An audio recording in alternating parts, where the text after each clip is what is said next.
What's next for markets? I'm Michael Kantrowitz, Chief Investment Strategist at Piper Sandler, where I lead the portfolio strategy team, recently ranked #1 on Wall Street in the 2024 All-America Institutional Research Survey.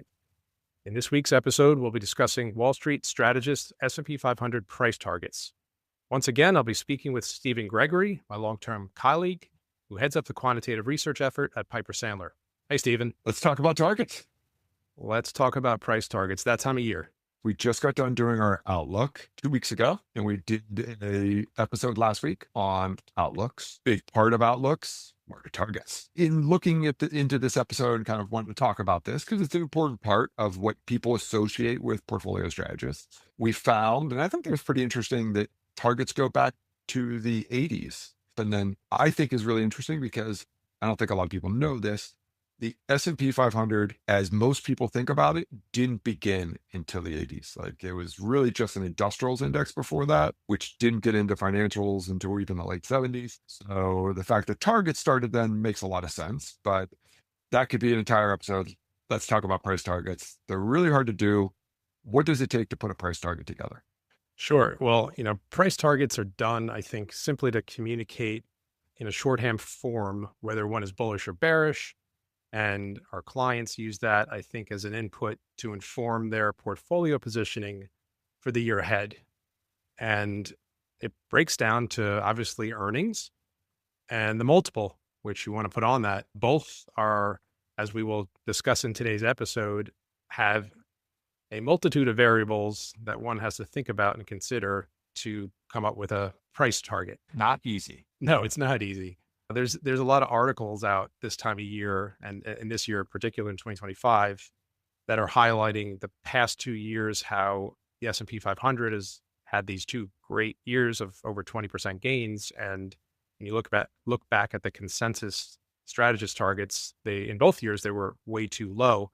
And we looked back at a long history of this, and what we found was that usually strategists are either too bullish or too bearish, not necessarily as a function of their earnings outlook, but more because the market multiple went up or down a lot in a given year. And so the last 2 years, obviously, we've had market multiples that went up a lot in both years, in fact, contributed or explained the bulk of the gains. And that is often where you tend to see price targets. And I would say this is probably true for fundamental analysts too, that are either too bullish or too bearish. And so that, I think giving some context to that, I think is important because this is nothing new. When we looked back into the beginning of price target history back in the 80s and 90s, a period that started off with the S&P 500 PE in the single digits. And during the 80s and 90s, we had basically 2 decades of falling interest rates and rising multiples. What you saw were generally strategists were too conservative in their price targets. And of course, that changed by the late 90s. Underestimating that really came down to not getting the PE right and being too conservative in a rising multiple environment. I imagine that changed dramatically, as I'm sure isn't a big leap post the dot-com bubble. Yeah, well, after underestimating price targets for many, many years and all the enthusiasm that came around the tech bubble, we started seeing strategists overestimate price targets and justifying really, really high PEs.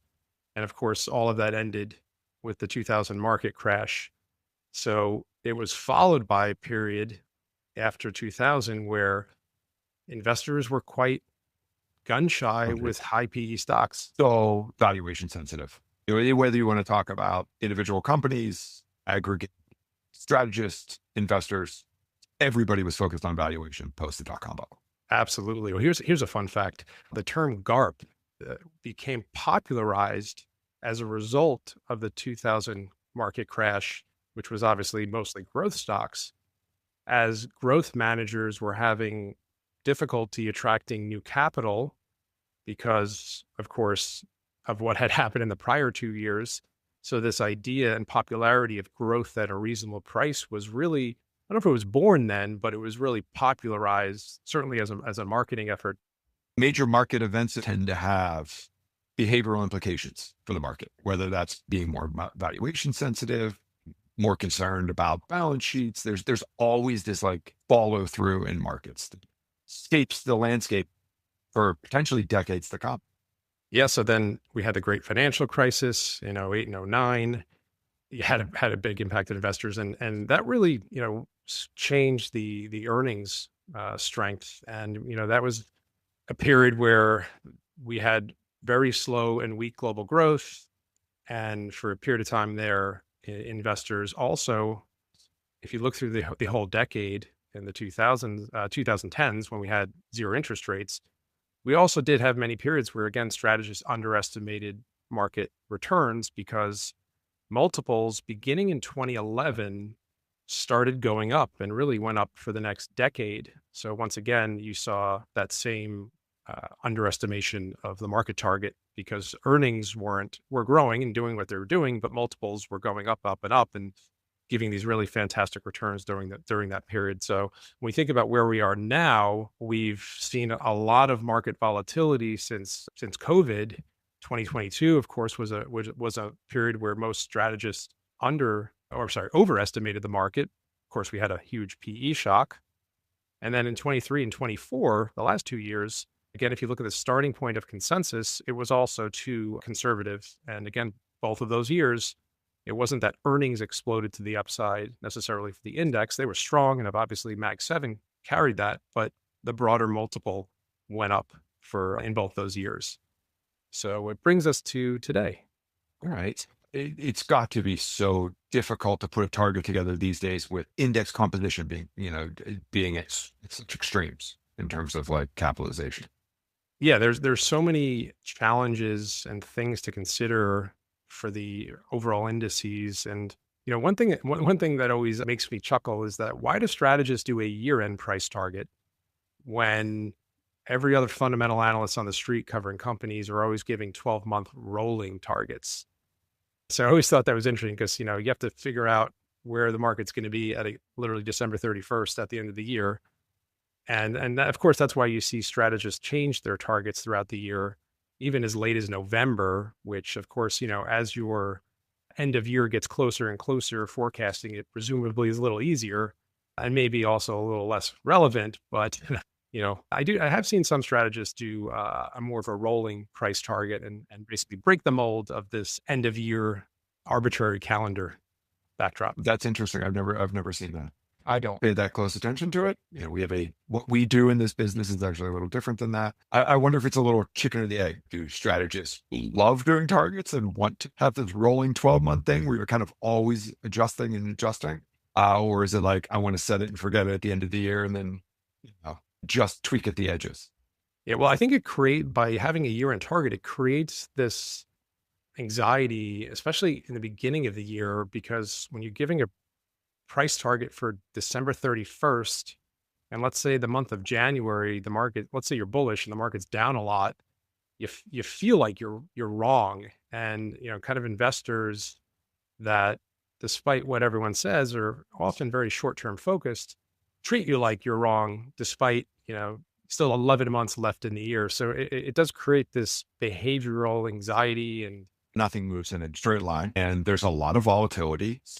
I can imagine even if you got it right every single year, you're going to look wrong a lot of days. We're so short-term focused. We're looking at the markets. It's what we do every day.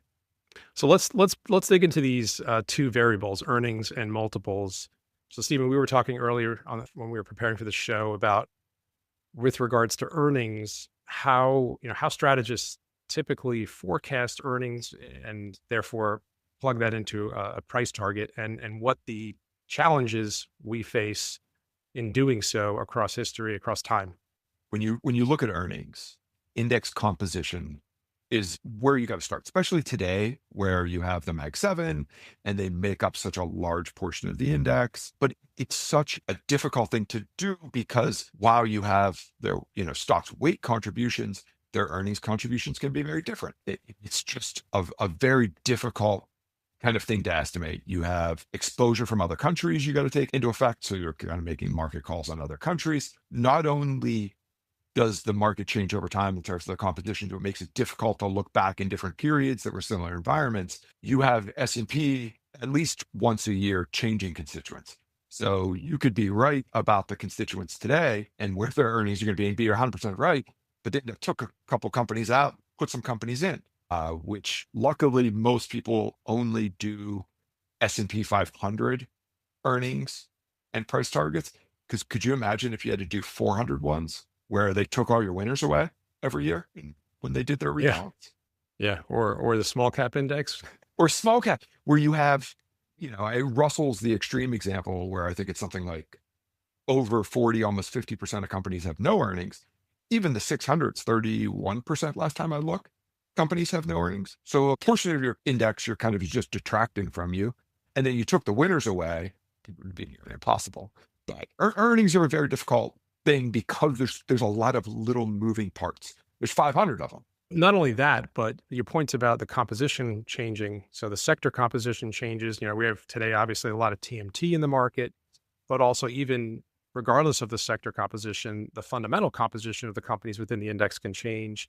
In the 2000s, there was a massive growth in revenue derived overseas when China was booming and the emerging markets were booming. So why all that's relevant is because when you think about how strategists or even economists forecast earnings, they're doing it using often macro regressions. So plugging in where the dollar is, where they think GDP growth is going to be, where interest rates are.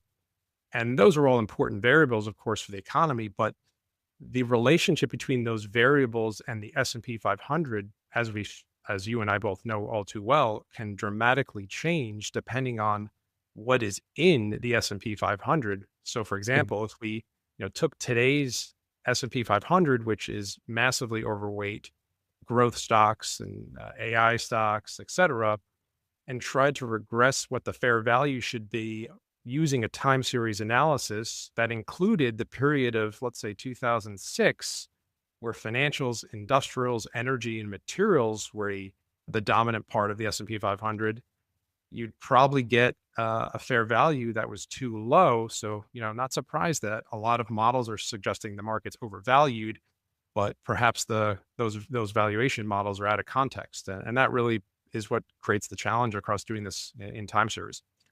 So you have the weight of these groups change. Mag 7 in tech is large because it's outperformed. So you can even get that and understand that that's going to play a larger role.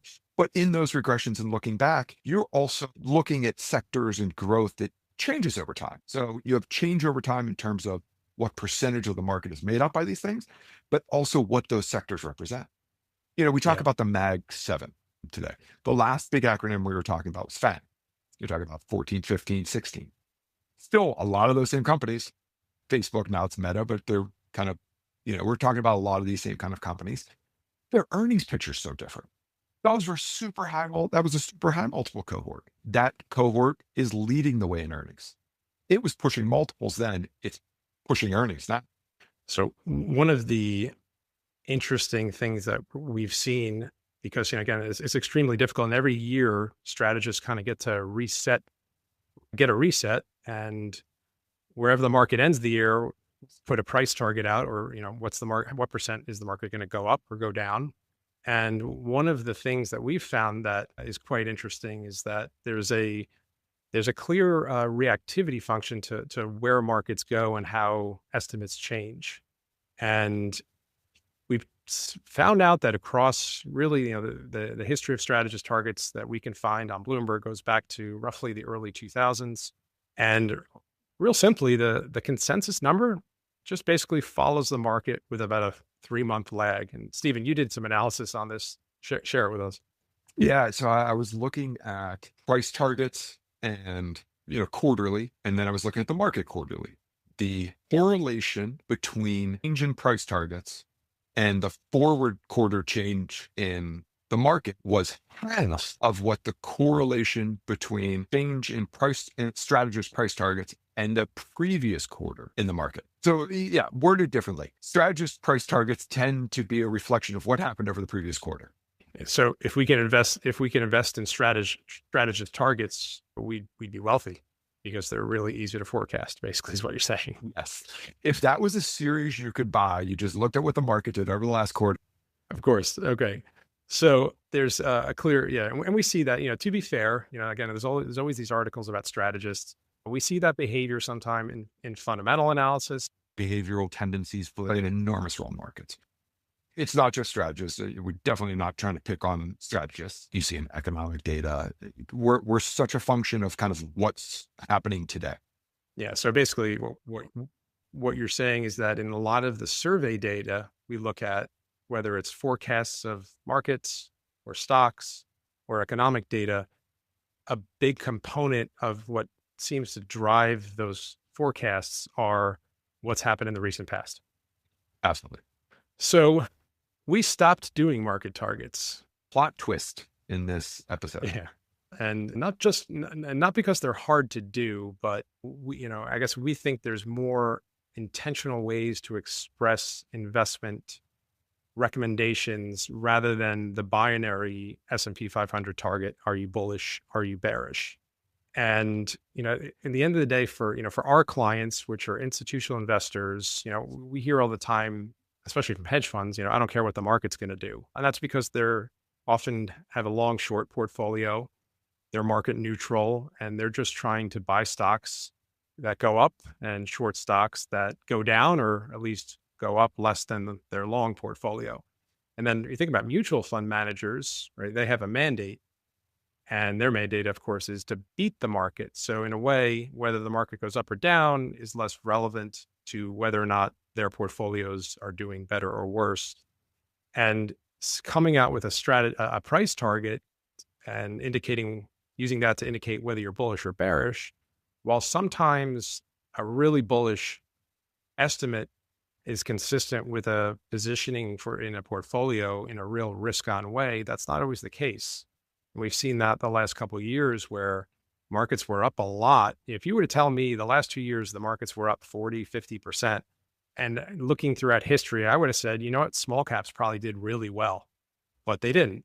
That's a great point. I think most people don't. Given a 500 target, you're not given an FX target, you're not given a rate target, you're not given a 600 target, you're not giving a growth target. You're not doing targets for all these things. If we're really just looking at the S&P 500, 20% last year, most people, without using what small caps are going to do, would have been like, oh, small caps are probably up 30%. Yeah, and that was true in 2022 as well, right? The big caps really had the worst performance in 2022, which again is not consistent through history, but all of this goes to the declining relevance of price targets. So, that is why we stopped doing price targets back in the middle of 2024. And take a listen to this segment from this article that Bloomberg published regarding that change. As I've documented before, strategist targets imply a false sense of precision and routinely lead investors astray. The average strategist in Bloomberg's survey often gets the direction of markets right, but not very much else. Not much of an accomplishment in a market that usually goes up. The average point estimate at the start of the year regularly misses the actual outcome by a wide margin. What's more, if you were to closely track changes in the consensus price target and actively trade off that, selling whenever the index rose above the target and buying when it fell below, history shows that you would reliably underperform a simple buy and hold strategy. Bottom-up price targets are also reliably unreliable. I don't blame the strategists for failing at an impossible task. I constantly learn from their nuanced work on sectors, styles, and market regimes, but I suspect that most of them know the index target task is bogus. The majority of them coalesce, knowingly or unknowingly, around safe estimates that defy the true range of potential outcomes. Kontrowitz has gone out on a limb with his calls and deserves credit for that. Yeah, that was a great article by Jonathan Levin. So, Michael, as the strategist, why did we stop? So, I think the chart that really stood out to me, and everyone was talking about it in 2023 and 2024, focused on the Mag 7 carrying the index. But when you look mathematically, we reached the lowest correlations of stocks within the S&P 500 in at least, basically 20 years, as far back as we were able to grab that data. In other words, what the market was doing and was not correlating with what stocks were doing with the market, i.e. it was extremely narrow. And we felt that providing an index target which could be construed into a broader view, really wasn't no longer being reflected in the average stock. And again, we felt that providing much more intentional kind of going down a level, going into sectors, going to style, going into factors was really where we wanted to have our focus and our efforts. And it was essentially that the target was just distracting from that. And that was the case in 2024, once again, where we saw, where did we end the year in terms of the top biggest names? 38%, I think, the top largest names in the S&P 500 in terms of their weight.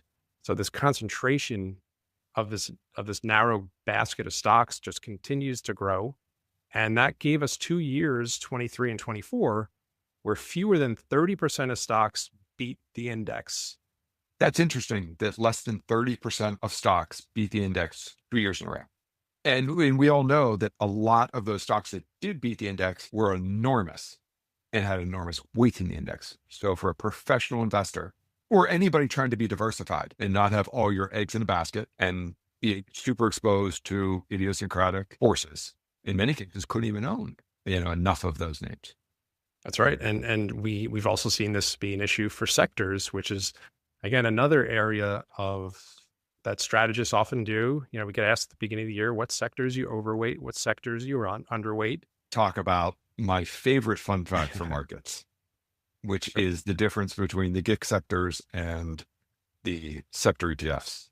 Yeah, we've really focused and emphasized factors in terms of recommending where we thought investors should be overweight and underweight, given our macro and market outlook, because we've seen similar issues with sectors. Not only are some sectors so overly concentrated by one or two stocks, take the discretionary sector, Amazon and Tesla, are an enormous part of the consumer discretionary sector. So how do you say, well, I'm overweight discretionary? Well, you better love those two stocks. That was a big problem a few years ago, where basically the discretionary sector was only up because of Amazon and everything else looked down. So if you were a stock picker and you were like, I like discretionary, and you could have been right and got discretionary right. But as a stock picker, there was really only one stock in there that mattered. Yeah, absolutely. And that's we see that in the tech sector, where it's heavily tilted towards a few names. And then, there's the other issue that these GIC sector classifications aren't always, increasingly in today's world, really well defined in terms of where companies should be. I think of some of these companies like Amazon, is that a tech company or consumer or retail, or is Uber, is that a tech company or a transportation company or a consumer services company? So, that's been a big issue. Even in more mature sectors, industrials, they're super defensive. There's very cyclical names within it. Being in a sector doesn't make everything similar within it. Yeah. So that's why all of this is why, our team tends to focus on fundamental attributes, because we believe and we observe that instead of trying to figure out which sectors are going to do well, given the market outlook or macro outlook, we focus on what are the fundamental attributes that investors are going to chase, given the macro market outlook, because there's a lot more consistency across that. Because you put a basket of high profitability stocks together, that's going to behave similarly to how it did throughout history, and we've seen that. Whereas the tech sector today, is extremely profitable, has super healthy balance sheets. And while the multiple is high, and the last time the multiples that were high in the tech sector was 2000, you look at the fundamentals, they're just completely different. And so it creates these really loose ways of communicating investment ideas because of that issue. Michael, I know we're talking about price targets today and not sectors. Or we go, I can't not talk about tech last year and the XLK ETF. If you were a strategist, whether it is for institutional or individual investors, you could have recommended the tech sector. And if you're an investor, and whether institutional or individual, went out and bought XLK, what happened to you? You underperformed you underperformed the tech sector of the market, and you underperformed the S&P 500. That's insane. By 15%. 15%. You see it on TV all the time. tech sector, up enormous. The ETF that you would have bought representing the tech sector, XLK, underperformed the market. Yeah, and that's and perhaps that's not obviously true for all tech sector ETFs, but that is one of the largest tech sector ETFs. So, thus, more people were exposed to that in 2024 than any other one. Just a ramification of the enormous kind of cap buildup you've seen in these indices. All right, so we've talked a lot about how doing price targets is difficult because you're forecasting earnings, you're forecasting multiples in a market that's changing over time in terms of composition. Also talked about how we don't do them. Oh, let me kick it to you, Michael. What do we do? Give people a little bit for you. So, of course, we do present our views on the market, and we talk about what are the variables that we believe are influencing valuations and where we believe those variables will go throughout the year. And of course, when we look at earnings and think about earnings, we do the same. There's a whole bunch of data that work that we do to try to understand really not where earnings are going to end up the year, but essentially where is consensus today and where are consensus revisions likely to go? Are they going to get stronger and higher, or is consensus estimates too high given what we see in the macro world, and they're going to be revised lower, right? Because everything's really rates of change. And so our view this year is that market multiples have gone up for 2 years because we've priced out a lot of the fear around recession, inflation, and a tightening in central banks. And that's been, of course, good news for the prior 2 years. But when we came into the beginning of 2025, really investors weren't worried about a whole lot. And that's reflected in a really high PE and really tight credit spreads. So we think this year is going to be more likely to be a backdrop where PEs are very volatile, but ultimately end up fairly sideways, which suggests that market returns aren't going to have that big PE expansion propellant behind it. And it's going to be really a function of what earnings are going to do. And we're generally positive and constructive on the U.S. economy.